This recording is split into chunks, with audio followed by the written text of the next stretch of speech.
right, welcome to Anodyne Coffee and our PolitiFact event tonight. I'm Greg Borowski, editor of PolitiFact Wisconsin. We certainly thank you all for joining us. We're also on Facebook Live tonight, which was the reason for the bit of a delay to get us going. I'll introduce our guests in a minute, but I want to first thank some people who went to some extreme measures to allow this event to happen tonight. One of them was Ed Sheeran, who postponed his concert until tomorrow night. I mean, the Brewers went even further and decided to not go to the World Series, so this is clearly an important event tonight. We're glad you're able to join us or follow along online. As I mentioned, I'm Greg Borowski, editor of PolitiFact Wisconsin. I'm also a deputy editor in charge of local news projects and investigations at the Journal Sentinel, which is we operate the PolitiFact Wisconsin effort here. Our format tonight, we talked as we were planning this event, is it best for like a extemporaneous speech from Tom? We decided not to do that. Is it a strictly Q&A? Is it a mime or pantomime? All options. We decided though to really try to turn it into just a conversation. So you'll hear first, I'll ask some questions of these guys. We'll have questions from the audience, and we want to, in a way, just demystify the work that we do as fact checkers, because while fact checking has been around for some time, a lot of people don't understand what goes into a fact check, and judging by the email I get, they all think that we don't have any brains, are incredibly biased, lack any common sense, and you go down the list. So, as I mentioned, we're live on the internet, including on Facebook. For those who are on Facebook, we'll do our best to try to answer some of those questions as we go. If we can't, we'll also try to sweep back in the next day or two and give you a reply on Facebook. So that's kind of the housekeeping. Our operation in Wisconsin for PolitiFact started 8 years ago when Scott Walker was facing Tom Barrett for Scott Walker's first term. Since then, we've done about 1,400 fact checks. I feel like I've edited probably 1,380 of them. Tom probably feels like he's written 1,600 fact checks. But my background, besides my editing role, is I'm a longtime political reporter here in Wisconsin and in Michigan. I covered City Hall here for the Journal Sentinel and state politics a little bit as well. And it was put under my purview at the time because I was dealing with the watchdog team. We felt like this is accountability reporting the same way an investigation is, because we want to hold people accountable for what they say. So let me have Angie and Tom introduce themselves, and then we'll get started. Angie, you want to talk a little bit about what you do and how long you've been doing it? Right. Thanks so much for having me. I'm Angie Holan. I'm the editor of the National PolitiFact site. I'm based out of Washington, D.C., and I assign and edit all of our fact checks of national politics. So President Donald Trump, the members of Congress, pundits, and I direct our fact checking of misinformation online. We do a lot of fact checking of hoaxes and conspiracy theories online. I've been with the site since it started in 2007. I was a reporter fact checking the campaigns of Barack Obama and John McCain, and kept fact checking through the Obama presidency, and I was named editor of the site at the end of 2013. Good. Go ahead, Tom. I'm Tom Kertscher. I'm employed by the Journal Sentinel. I've been with the paper since 1998. When we launched PolitiFact Wisconsin in 2010, I became one of the PolitiFact Wisconsin reporters. Grew up in Cedarburg, went to college in Madison, so aside from working for some other papers around the country, have always been a Wisconsin guy. Right. Thanks for coming.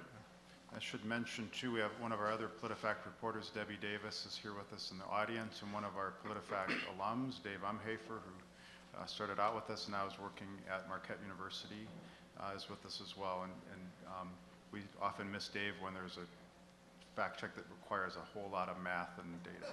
So, but he is on a consulting basis, so we'll call him up once in a while. Anyways, I'm going to start with some questions for Angie about kind of PolitiFact in general and how the operation works, just to get us going. So PolitiFact is 11 years old at the national level, so it's a tween, right? It hasn't quite reached, the crazy teenage years, but at the time, Barack Obama was still the junior senator from Illinois. Donald Trump was the star of The Apprentice. There was no Twitter. The whole media landscape and things have changed. But what, from your perspective, has changed the most for fact checking in terms of the statements that you're dealing with, or the world they're coming at you in? Wow, that's a great question. I mean, when we started PolitiFact, we were part of the Tampa Bay Times newsroom, Florida's largest newspaper, and we were really started as an election year campaign project. And since then, I think one of the things that has changed the most is just the explosion of fact checking. We fact check more statements found in more different places than ever before, and we have more competition than ever before. We've watched as most of the major news organizations have either launched their own fact-checking initiatives or rolled out sometimes their own kind of meters. At PolitiFact, we have the Truthometer. I hope you're all familiar with that.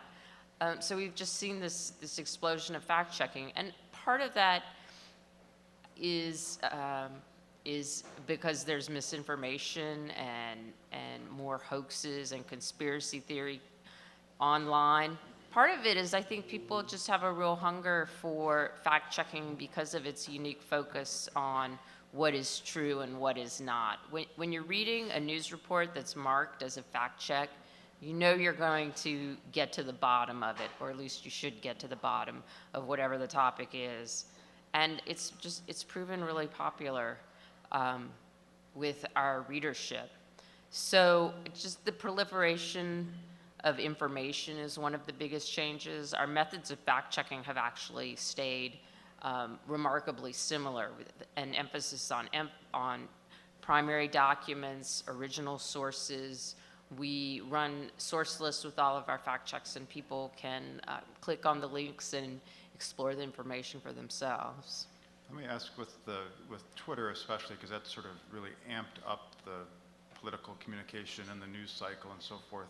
Do you find that people, and you have reporters, I mean, tomorrow night Donald Trump will be in the state, and there are always reporters who are in real time doing some corrective statements or trying to analyze what he's saying. Does that make PolitiFact more valuable or less valuable when people are instantly getting some sort of context?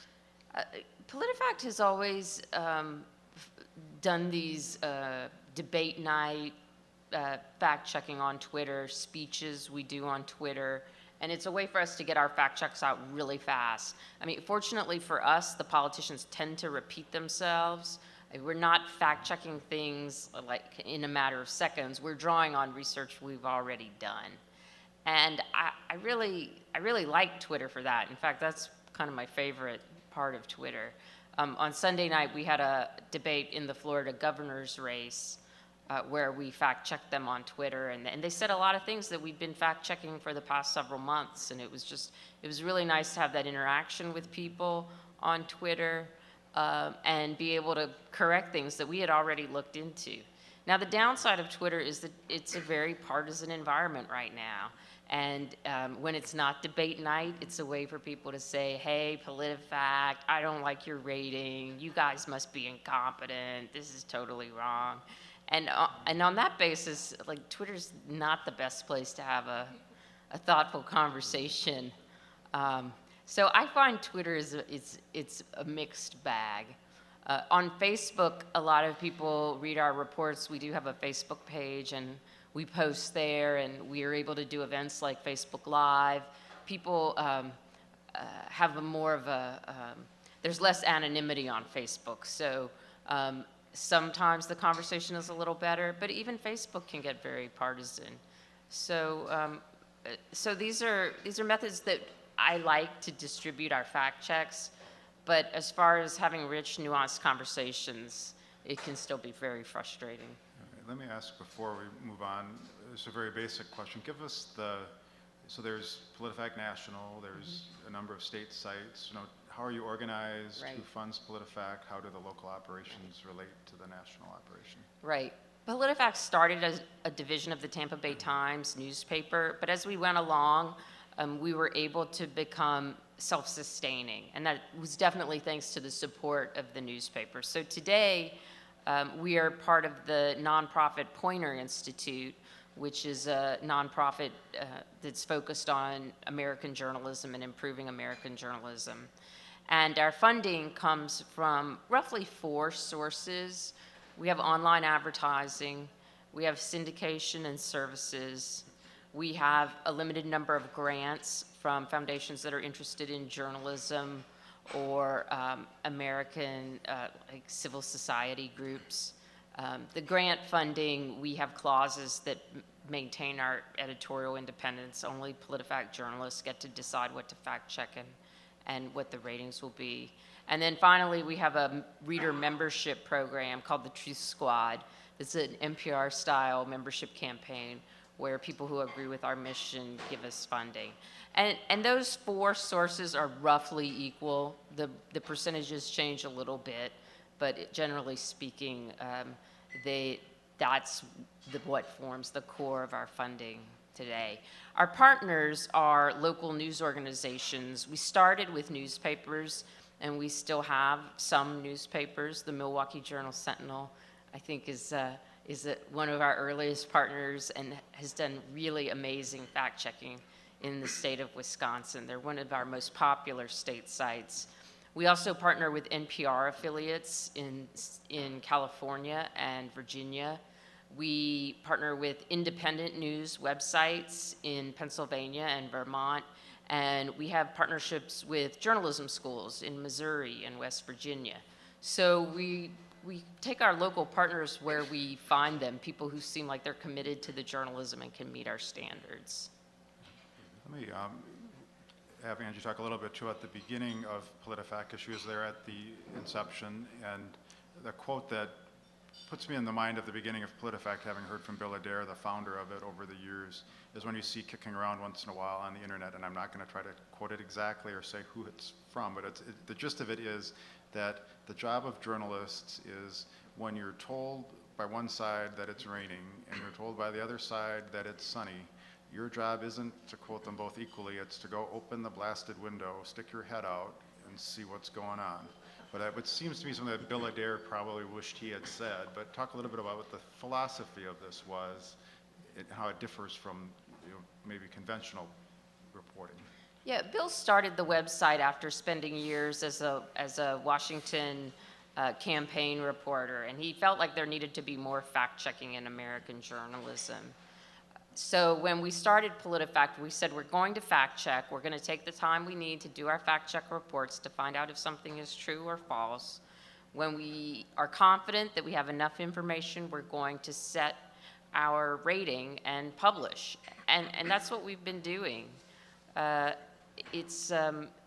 Sometimes we run into more complicated questions, and in those cases, we won't issue a rating. We'll tell our readers why we can't rate it, and we'll just publish our findings.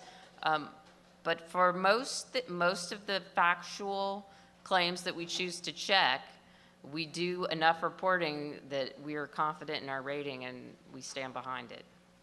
All right, I'm going to recall back to the beginning for PolitiFact Wisconsin. So we began about 2 years after the national operation did, and then I'll have a question for Tom on this one. But so I remember reading a statement, and people in Wisconsin and the political operatives and people were still getting used to what we did. And I recall it being a statement that an attack that one of the Republicans, would have been Ron Johnson and company, were making on Russ Feingold. And we rated the attack, I forget what it was, that it was a false attack. I remember hearing from a Democratic operative saying, after we ran it, like, they're still making the attack. You should rate it again. And I said, well, why would we rate it again? I said, well, they're still making the attack. And then he called me back a day or so later, like, now somebody else is saying the same thing. You need to rate it again. And it's sort of one of the dilemmas we face, because the idea was, okay, you guys, your job is to stop that. But we all know it's hard to stop that. But Tom, from your vantage point, because Tom was a reporter on this from the beginning, what is the job? Are you trying to change behavior? Are you trying to inform the voters? What are you trying to do when you write a fact check? Yeah, we're really not trying to change behavior. I mean, we will notice anecdotally from time to time a politician will give a speech or have a news conference and make a statement like, but don't PolitiFact that, or you should PolitiFact that. Or I'll also notice that in TV ads sometimes, like during the campaign, a candidate might say one thing in their initial TV ad, we'll fact check it, and later they massage the ad a little bit to try to reflect, what we've corrected. But that really isn't our job. Our job is to serve the readers. We're out there trying to gather the facts. We spend typically, a day at least, 2 days very often on a given fact check. And we're very transparent with who we talk to, all the independent sources we looked at, all the research we've done.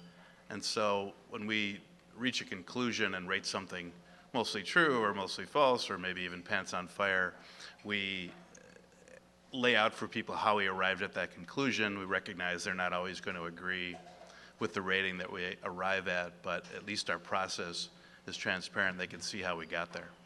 So what, Tom, in your mind, makes a good statement to fact check? We're looking for things, first of all, that make you stop and say, really? It might be something that you think can't possibly be true, or you might wonder if it is true. So we hope to have that sort of factor involved. But ideally, we're also looking for a statement that's timely and something that's important, on an issue like, let's say, healthcare right now. If it's hitting on all those cylinders, then we've got a pretty good fact check.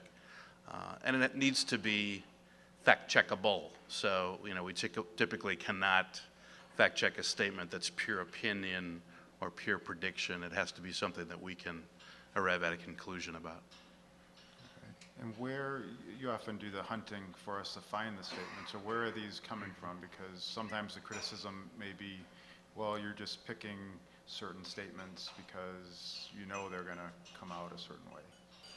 We do try to cover the field. I mean, we talked a little about Twitter and Facebook, and obviously those are important sources, so we do get some fact-check material from there. Personally, I like to search more with interviews, so radio talk show interviews, television program interviews, or maybe a speech where a politician speaks more at length. I feel like in those cases you can not only hear the specific statement that we identified a fact check, but also the context.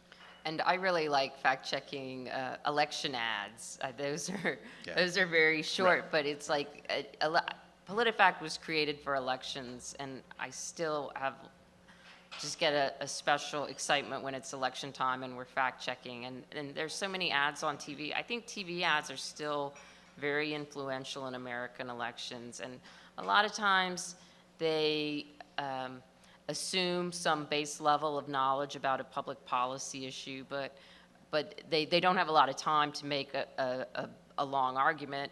They often are trying to hit emotional hot buttons. So with our fact checks, we can come in, we can really explain the issue in depth, and we can hold the ads accountable because they're often either exaggerations at best or just really distorted at worst.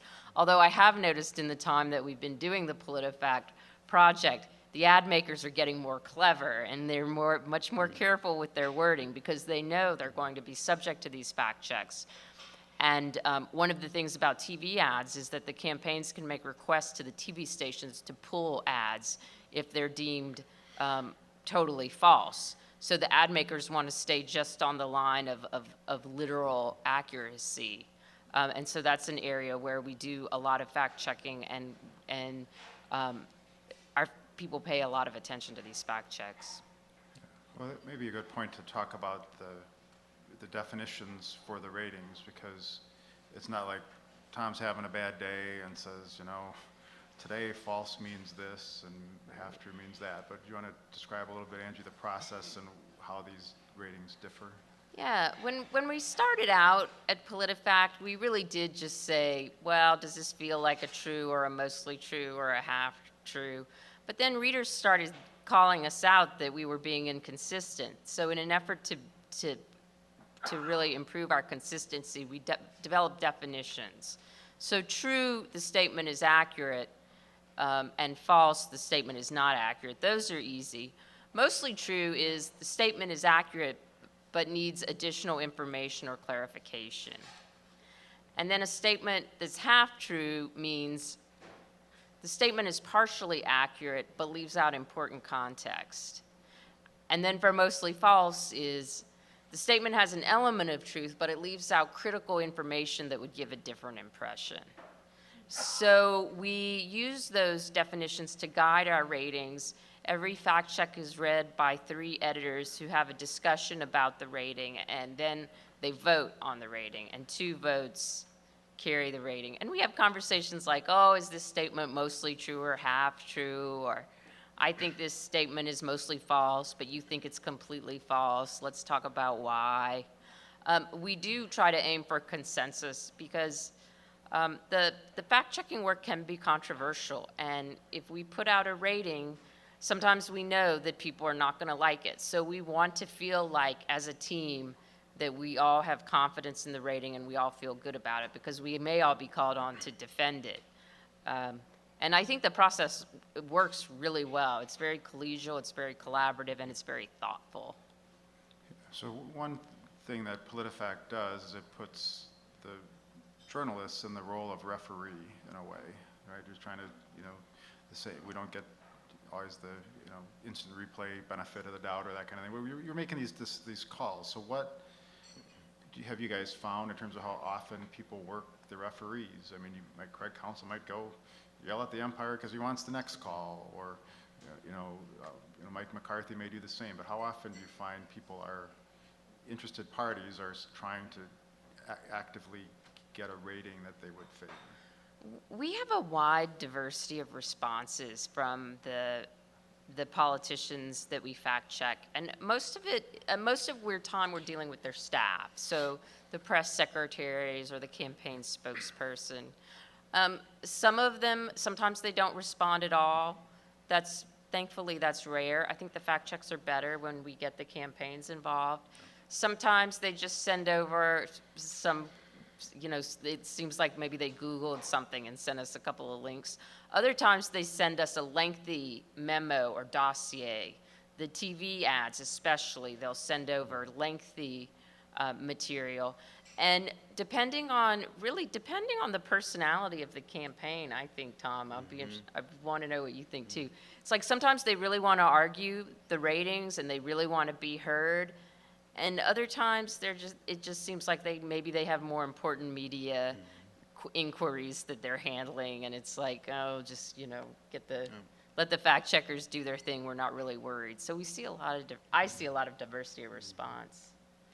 I think that's right. And I think as time's gone on and people have become more familiar with us at PolitiFact Wisconsin, the different campaign people often go from one campaign to the next, and so they have more experience with how fact-checking works. I think we get a little less of that sort of lobbying. I think they are more accustomed to sort of moving on, and they may want to be heard after we rate a statement about why they disagreed with us, but it's usually not to the nth degree. And just to add on to something Angie touched on, when we talk about a collegial atmosphere, just in terms of how we rate the statements that we decide to fact check. So in our case at Wisconsin, I'll pick a statement that a politician makes, so we try to be very specific about exactly what we're checking.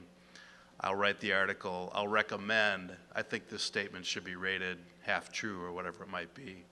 But it's actually a group of 3 editors who decides on the rating, and we have a discussion about it, and 3 editors ranging from Greg, who's typically heavily involved in a fact check, to an editor who's reading it for the first time and has a fresh look at it. And so we have a nice combination of people involved. It's not just a reporter sort of going, half true. We do have discussions about it. All right. We often hear from readers who will, those are probably pretty accurate quotes earlier, you guys don't get it, you're not smart, et cetera, et cetera. But what do you do when things are wrong? We have a corrections policy, and we correct our errors.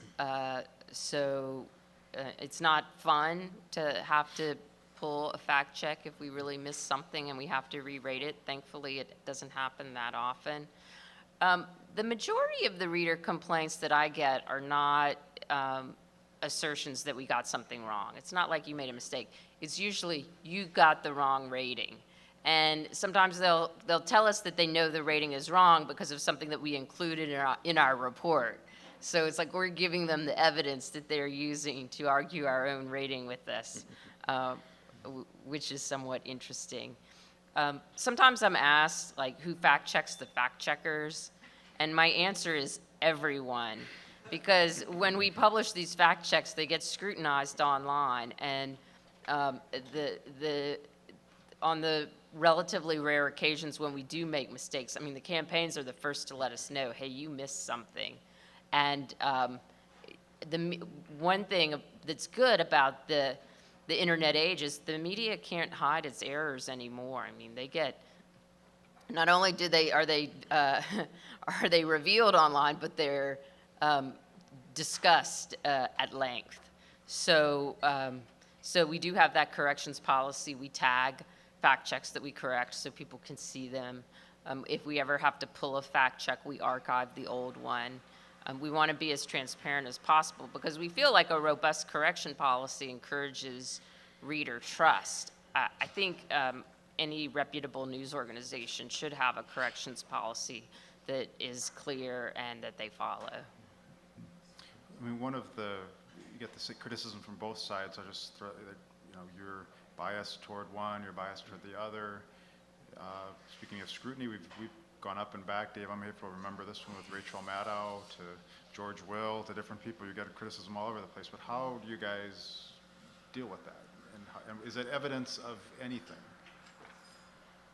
Yeah, if we followed our method, I find it easy to rebut criticism because then we've considered all the evidence, we've laid everything out, and it's often just, well, we're going to disagree on this one. You think it's mostly true, we think it's a pretty big distortion, and we rated it mostly false. And it's in that middle ground where there's the most disagreement. But sometimes things get really vitriolic online, and it's really hard to respond to feedback that is. There's two that I really don't like. One is "you're incompetent," which I'm like, well, we did win the Pulitzer Prize. I don't think we're incompetent. And then the other one is "you hate America," which is like I just don't even see how anyone could say that with a straight face. I mean, our whole project is aimed at giving people the information they need to govern themselves in a democracy, so we certainly do not hate America. But those are the kinds of commentary that are considered acceptable in our partisan political atmosphere, and that can just be discouraging. Mm-hmm. Tom, you were describing earlier at an event at Marquette this afternoon about what you did when you were deciding to apply for the team, and the other PolitiFact reporters told you about what it takes to be a fact checker. Do you want to share that? Yeah, before I applied to try to become a fact check reporter, I wanted to know what other fact check reporters experienced, and there was a consensus that it's very strenuous work, it's very satisfying work, and you have to have a thick skin. And I think all three of those are certainly true. It's to do fact checking is much harder than any other reporting I've done in the past, but it's satisfying in that, as my former colleague Dave put it, it's honest work. We're out there trying to be as accurate as we possibly can. We don't have a dog in the fight. We're not for them, we're not for them. We're for the truth as best we can report it. The criticism comes kind of in two broad ways. One of them will be, as Angie suggested, you're carrying water for Scott Walker, or you're just a big lefty. And that sort of criticism I don't have too much time for. I try to focus those people on what in the fact check that you just read is wrong or misleading or something like that. And if the criticism is more specific, you should have emphasized this fact more than you did. Well, then I'm certainly willing to have more of that conversation and get at what our thinking was, what our research was. Thankfully, the really vitriolic folks, I don't know, they don't bother us too much at PolitiFact Wisconsin. So. Yeah, I think there's most vitriol at the national level. In addition to editing the national site, I've also in the past edited our Florida coverage. And I think when we get into state level politics and local politics, there's a little more civility. Not always, but often. It just seems like the national politics brings out some of the real extreme commentary. I think maybe because it seems farther away, people don't see their opponents as real people. But it can get kind of crazy out there. We do actually have a skin toughening regimen we do for new reporters when they're applying for PolitiFact. Is we take a week and we have everyone else in the newsroom kind of haze them for that week, so they criticize their clothes, their car, their choice of food, all this stuff. And then after that we feel like, okay, now we'll throw you out there to the world. I have one more prepared question, then I hope we'll get some questions from the audience. So we'll just start thinking. So don't make me call on you. I teach at Marquette once in a while, and I'm known to call on people. But what we'll have people do then is just raise your hand, shout it out. I'll repeat the question so everyone can hear it online and so forth. But I guess I'll start with Angie on this one. That when PolitiFact began, there wasn't this proliferation of other sites and everybody doing it. And sometimes you find, if you follow politics, that PolitiFact says one thing, the Washington Post fact checker says another, Snopes might have a different take. I mean, how should they navigate that as a news consumer to say, well, who's right if these fact checkers can't get on the same page? I think 99% of the time the fact checkers are on the same page, and that's very heartening that we are independently fact checking statements and arriving at the same conclusion. When it appears that we have differences, a lot of the times it's because we're fact-checking slightly different angles on certain topics. I know that whenever there's some sort of news story of, oh, the fact-checkers disagree, we look really carefully at it because I don't see any reason why PolitiFact should fundamentally disagree from factcheck.org or the Washington Post fact-checker. We're all using similar methods. If we're fact-checking the same thing, we should arrive at the same conclusion if it's a checkable fact.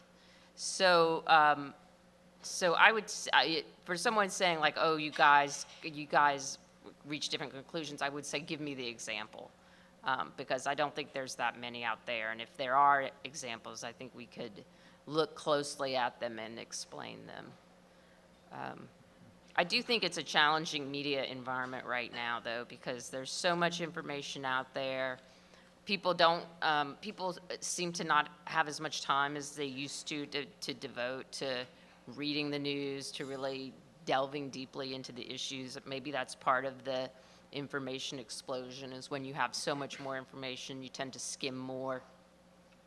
But I really encourage people who I talk to about that feeling of like, what can I trust, to really develop a relationship with a credible news source and go to it on a regular basis, and kind of expose yourself to the stories that say the Milwaukee Sentinel thinks are important, or one of the major national newspapers. I'm a big fan of the PBS NewsHour. I think they do an excellent job at doing a 1-hour nightly report. Because a lot of times there's this kind of superficial gloss on the news that when you dig a little deeper, things make a little bit more sense.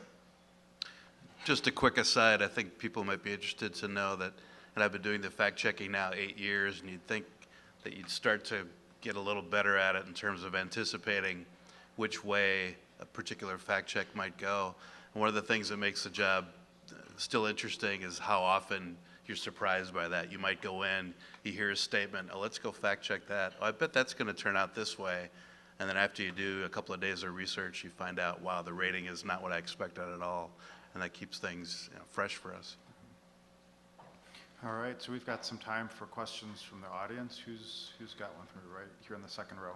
Yeah, first I want to say thank you very much for what you do for us as the readers. Much appreciated. I have a two-part question. I'd like to confirm, how many newspapers did you say were in nationally presently as PolitiFact? Oh gosh, it's hard to count. We have we have 3 newspapers that we have full partnerships. So the Milwaukee paper, the Austin American Statesman, and the Tampa Bay Times. I don't think I'm forgetting any of That's right. the daily newspapers. Then some daily newspapers pick up specific stories or specific fact checks that are based in their area. So and on those, it's like, it's one of the interesting things, it's really hard to keep track of where all of our content appears. Sometimes it appears in places I'm not even aware of. So what do you feel are some of the barriers or objections from publishers why they don't include PolitiFact? Oh, that's a good question. I think that for some publishers, I think some of them like literally don't have room in their report for it. That we've seen what we call in the business shrinking news holes, which means fewer pages in the local paper, less room for news stories of all types. I know, like my mother is always complaining that there's not enough national news in her local newspaper. She wants more, but that's just not the way it is. She's in Louisiana.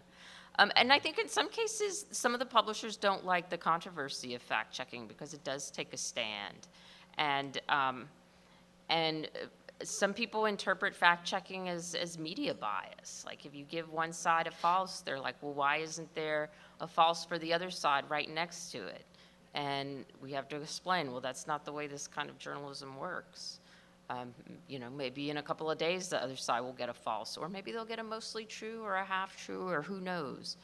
But so I think those are a couple of the reasons why it doesn't appear in more places. Yeah, just to, Angie's point reminded me of what sometimes I ask people to do when they call and complain, because they're usually like looking at one fact check and they're saying, well, you're biased, and that's their basis is that fact check. And I'll say, well, let's take a broader view of, let's look at the last 10 Scott Walker fact checks, and I can call them up and say, well, one was mostly true, and one was half true, and one was whatever. And sometimes it diffuses that a little bit, but I think to the question, when people see it in print, you don't have, thousands of other fact checks you can look at to provide that bigger context. You're just getting the one thing. So I think some editors might see that and go, I don't want to deal with that. Other questions in this second row here?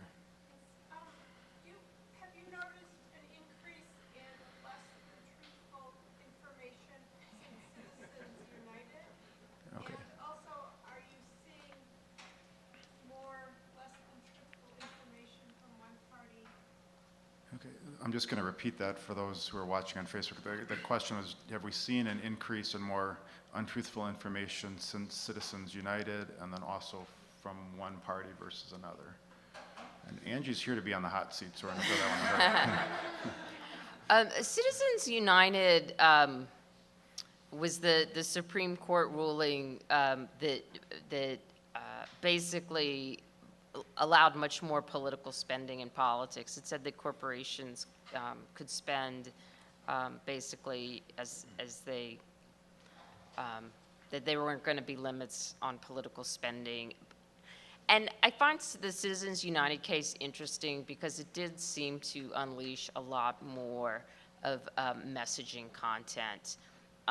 The political parties themselves, and I'm talking about the Republican Party and the Democratic Party, have some limitations on the kinds of ads they can make, but these super PACs or outside spending groups don't seem to. They were already on their way to spending more before Citizens United. I think Citizens United certainly symbolically told them that they could spend what they wanted. And there just seems to be more money and more messaging sloshing around politics with not many limits on it. And then I think the other thing that we've seen is President Donald Trump, who even his supporters will concede that he has a problem with accuracy. He speaks off the cuff.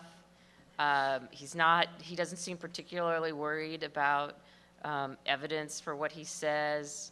I was looking at a news report, like literally before I came on stage, where he's been saying that there's a caravan of immigrants from Central America, and he's been saying that Middle Easterners are part of the caravan. And he was asked about it by a reporter today, what's your evidence for this? And he basically said, I don't have any evidence. But I think it might be true, which is like, I mean, and I don't think that has been great for accuracy in politics. I think that there's, I I think that Donald Trump comes out of the world of entertainment and real estate. I think it's worth reminding people that he has not held elective office before. And I think before Donald Trump, politicians had a sense of embarrassment or shame when caught in an outright falsehood, or being unable to give any evidence for that, for what they said. And I think Donald Trump has basically shown that politicians can get away with saying a lot more without evidence. And so in that sense, I think we have seen a lot of political falsehoods increase. But the positive side is that there's more fact-checking than ever. Because when Donald Trump makes his falsehoods, I think there's a great deal of media coverage of it. So like, and I kind of put getting away with it in quotes, because like, what is getting away with it? Like, I think there's a really good sense among people who are regular news consumers that what he's saying isn't true, and which things aren't true and why they're not true. So it's I guess I would say for accuracy, it's kind of a complicated moment in American politics. And I am eager to see what comes next. Yeah, I mean, maybe if you set Donald Trump aside as sort of a unique case, I always, when people make complaints about, well, one side is getting, this sort of rating versus the other, I often say, well, look at the dynamics of what's happening. Is it a campaign and one side is far behind in the polls and maybe needs to make some, more eyebrow-raising, accusations and attacks than the one who's leading in the polls? Barack Obama, if you're rating him during his presidency, everything he speaks, unless it's in an interview, is vetted and written out and set, which is different than a candidate who's off the cuff, just responding. So sometimes that plays a role in what happens to that. The one who's behind in the polls, I remember in the first race, Tom Barrett, I think, got some poorer ratings from his perspective toward the end, but he was trailing and he was trying to get ahead, and he was throwing, attacks and things out there that were different than what Scott Walker had to make. I had a question here in the front. Actually, I have a couple of things I'd like to see a PolitiFact check. Okay. And then a question. Okay. I'm really concerned about the care of our veterans. And one of the things I understand, I'm actually a nurse and I care for veterans. And one of the things that I'm really concerned about is I understand from some reports, and I don't know if it's true or not, that Tammy Baldwin was part of a committee that had oversight over Veterans Affairs, and she missed like 60 to 80% of the meetings. I'd like to PolitiFact to check that and verify. And then I also understand that when that whole Toma thing hit, that she actually sort of followed down in the committee. So that's one thing I'd like to PolitiFact check. The other thing is, what if I said Q sent me? Okay, PolitiFact that. It'd be a great thing to PolitiFact. And then I have a question. We talked about nationally, how many papers you're in, things like that. How many things did you have to retract in the last 1 to 2 weeks? We have done a PolitiFact fact sheet on Q that you can Google if you'd like to. I'll let Tom answer the veterans claim, and I'll answer the retraction. We actually had to retract one fact check recently, much to my upset and chagrin. It was a fact check in the Missouri Senate race about what Claire McCaskill said about whether normal people can afford to fly in airplanes or not. When we first found this, we had a limited clip, and it didn't look from the limited clip that we found that she had said that. After we published, some very kind person supplied us with the longer clip, and it made it really clear that she did say, or closer to what she said, about quote unquote normal people being able to fly their own planes. So we pulled the fact check down, and this is our corrections policy. We pulled the fact check down, we looked at the new evidence, we rewrote the fact check, we gave it a new rating, and then we put the new fact check back up with the archived version of the old fact check. We're not trying to hide anything. We apologize to our readers. We made a mistake. I fussed at the fact checker who wrote the fact check and said, don't you dare let this happen again. And we moved on. And the political operatives complained, but I think our readers appreciate that we correct our mistakes and we don't try to hide them. You know, I'll let you take the question about Yeah, I think it's a veterans. good suggestion on the Tammy Baldwin's attendance at committee meetings. It's one we are aware of. As you can imagine, there's a growing list of fact checks in the governor's race in particular and the Senate race that we would like to do.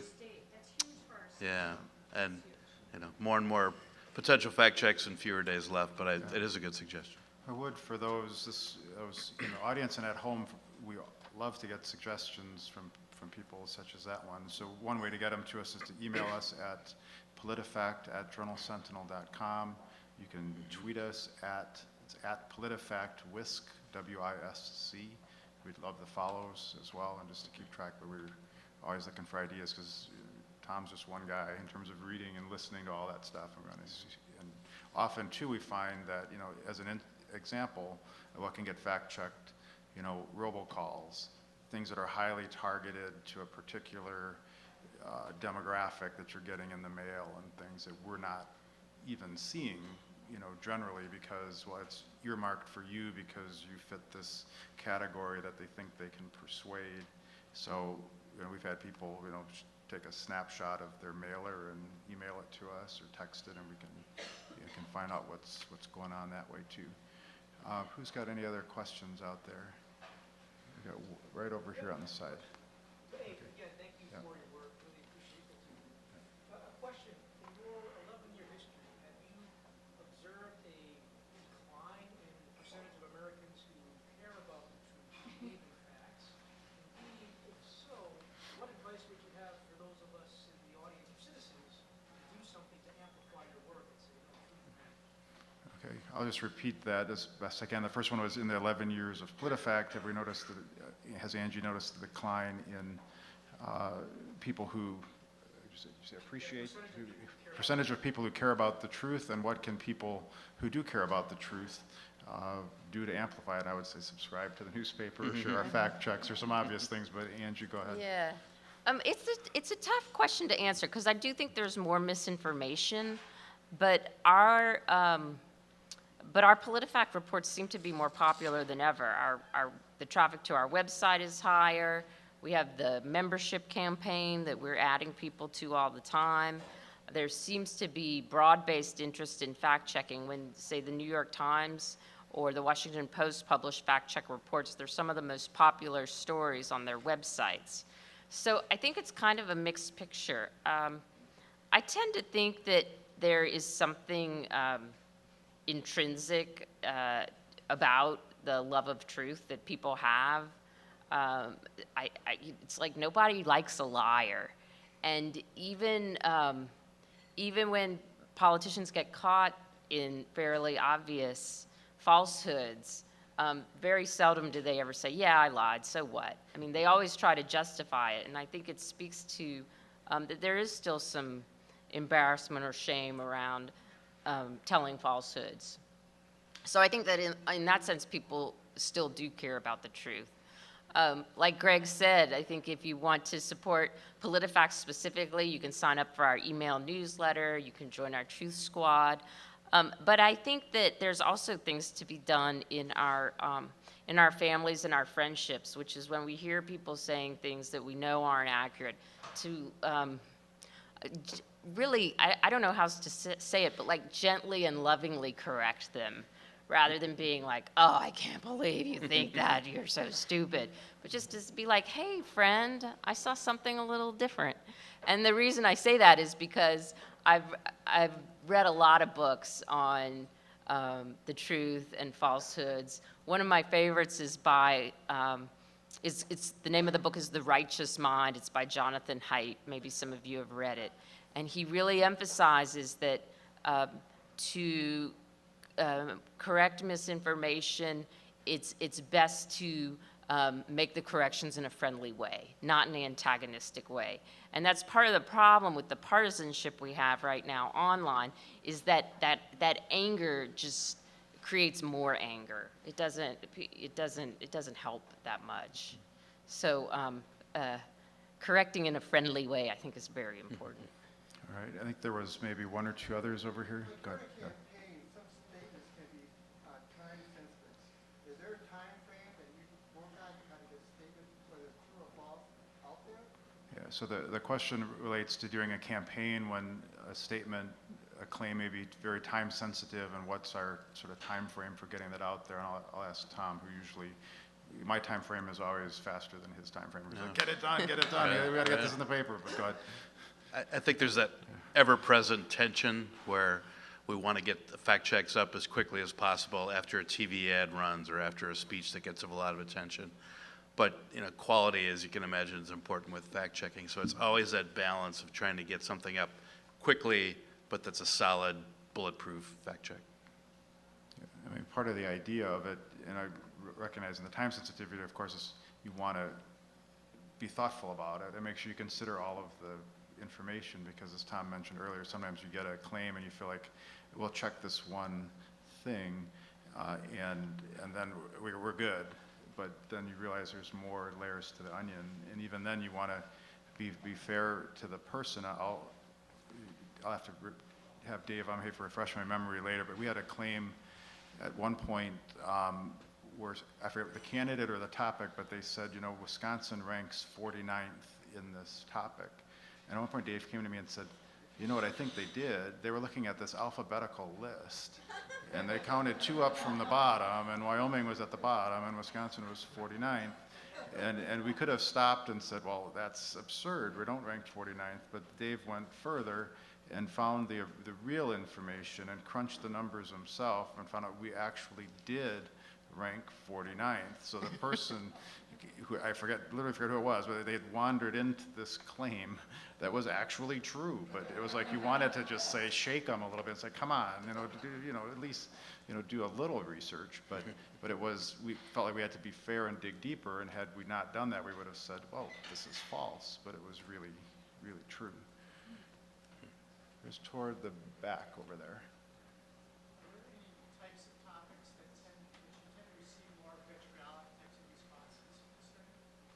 Types of topics that we tend to get more vitriolic responses from? I would say the most vitriolic responses we get tend to be around the issues of immigration and race. Those just remain very hot button issues in American politics.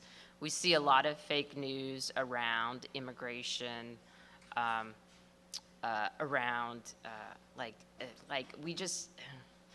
Actually, we just fact-checked this week, and it's not, this wasn't on the internet. This is something President Trump said at a rally. He said Democrats want to give free cars to illegal immigrants, which we rated pants on fire because, there's no, this doesn't exist. This is not a thing.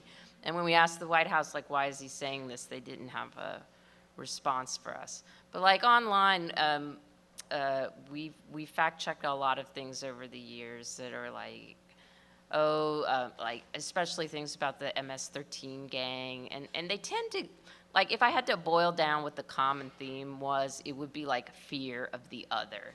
It's like strangers are coming to hurt you, and that it just seems to get people really upset, and it tends to focus around immigration and race. So I would be very suspicious of anything you see on Facebook or Twitter that is around that topic, because you really have to double check it and make sure that it's not fake news. I'm going to get Tom's response in just a second, but I just mindful when we started, it was, if you remember Scott Walker's tenure and where Act 10 came in, that it was very early in his term, so we were in our 5th month maybe of fact checking, 5th or 6th month. And that just exploded. I remember some of these fact checks were getting, 100,000 page views in a day. And we had, Rachel Maddow on our case about one, and another person on another case. But that, things that are that emotional are going to drive people's interest as well. But Tom, what perspective? Yeah, I wouldn't use the word vitriolic, but we found that at PolitiFact Wisconsin, the fact checks that often get the most page views are about guns, and I'm not sure why that is exactly, but that's been a consistent theme, at least in recent months.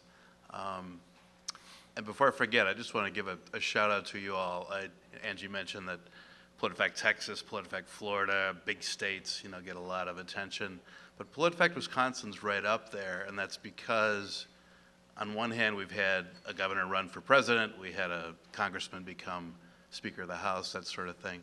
But it's also because people in Wisconsin care about politics, they care about voting, they care about fact-checking, and so And I think we appreciate that. I think it's also because the journalists at the Milwaukee Journal Sentinel do an excellent job of fact-checking. So, yeah. I was going to credit the editor in the entirety for that, but okay, if you want to share the credit, that's fine. Okay, we have room for maybe one or two more questions, and then we'll hang around a little bit afterwards. Yes, I'm sure. We'll get you in a second. Go ahead. My question was regarding the increase in dark money in journalism, especially as well as the lack of public funding for journalism and media. How will journalism news continue to find an objective inspiration in the coming years as we see such a rise of that in the wake of, as mentioned before, Okay, so the question really goes to the sort of the future of journalism and funding models and things, and I'm interested. Angie, save us, please. I think it's a huge question. I think that the older business models for journalism have changed dramatically, certainly for American newspapers. I think we're still finding our way to an online future or a mostly online future. I don't know what, I don't have a crystal ball, and I'm not sure what's going to happen. I do think there's some positive indicators. I don't know if they speak to anything greater, but I think that people are getting more used to the idea that if they want quality journalism, they're going to have to support it. So I think the success of PolitiFact's membership campaign has been really good. I think in the newspapers charging for online access is ultimately something that's good for journalism. And then we're seeing, I think, this isn't a model you can replicate, but Jeff Bezos buying the Washington Post has been really phenomenal for that news organization. I mean, duh. But really, you wonder if there's going to be a new era of philanthropy for journalism, and that comes with its own problems. But if you look at the history of journalism, there have always been wealthy people who supported it because they wanted to see broader benefits for all of society. Now, it gets tricky if they start using the news organizations to pursue their own agendas. I don't see any evidence of that at the Washington Post. And I say this, I live in Arlington, Virginia, and so the Post is my local newspaper, and I also read it online because it does such great political coverage. But I do think those are relatively rare bright spots, and things are troubled right now in journalism, and I'm not sure how they're gonna shake out or what will ultimately happen. But I would just strongly encourage each of you, if you have a news outlet that you know and trust, to support it with your subscription dollars and with your time and attention. And if young people tell other young people you got to pay for quality journalism, that would help too. All right, in the second spot. We'll get the last one then, but right here. I just had a question. Have you ever considered looking at a media bias chart and helping your readers to navigate? Because I think that makes a huge difference what people are reading and then how it affects their views. Okay, so the question related to, have we ever looked at maybe creating or dealing with a media bias chart to help people navigate, where their information's coming from? I'm going to give Angie all the tough ones. We haven't done that. There are some media bias charts online. It's not something that we've done, and I think it's very tricky. There are some new projects that are aimed at evaluating the credibility of news organizations online. PolitiFact has been rated by some of these organizations, so we'll see how it plays out. There's one that a journalist named Jeff Jarvis, who's with CUNY Journalism School. He's working on one, and Stephen Brill, who has written a number of news stories. He also has a website that are looking at media ratings. Yeah, one my thought on that would be is that people, too, if you be skeptical of what you read, even be skeptical of what we read. We need to be able to prove, or what we write, we need to be able to establish clearly and coherently and logically that the rating is the correct rating. It shouldn't just be, well, I trust the Journal Sentinel because they match my political persuasion. I have a sign by my desk that says skepticism is a virtue. And I think of it as, it's not cynicism as a virtue, but skepticism. So you should, you don't just go by what you saw in one spot, go find another spot. You heard someone say that it's in their budget, well, go read the budget. There's all sorts of information that's there. And one of the virtues of PolitiFact is, we haven't mentioned it, but we link all of our sources there. So if someone's gonna, we want the reporter to go read the original document and not just say, well, that's what the newspaper account said, so I'll go by that. You wanna go read it yourself, and crunch the numbers yourself, and then we provide them so people can check us, in that respect. And so if you don't believe that's what the article says, well, read the article, and then you can come to those conclusions. I get one last question way in the back.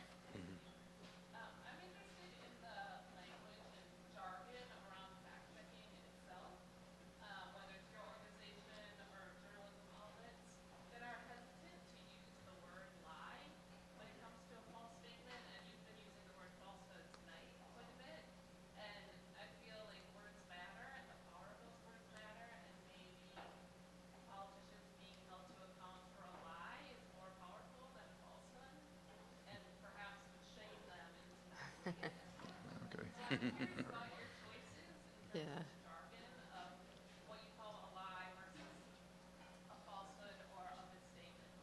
Okay, so for those who are watching online, the question relates to the jargon and the word usage around fact-checking. Why isn't the word lie used more frequently? And maybe perhaps if it were, it would might shame a politician into better, more accurate usage. I'm going to ask Angie that in part because I heard her answer this one earlier today, and I know she's got a good one. Yeah, it's very perceptive on your part, because at PolitiFact, we tend to use the word lie only once a year for our story that we call The Lie of the Year. This is our gloss on Time Magazine's Man of the Year. We choose the most significant lie of the year. And the rest of the time, we just use falsehood, inaccuracy, misstatement, that sort of thing. And it's kind of a habit that I personally have from talking about our fact checks for so many years. Some media organizations have started to use the word lie, and if my memory is correct, the Washington Post and the New York Times have both done big stories where they're saying, oh, we're saying that Donald Trump is lying, and kind of made a thing of that. And my take is that there's two reasons why I don't personally use the word lie a whole lot. The first thing is I think there's some confusion around what whether the word conveys an intention or not.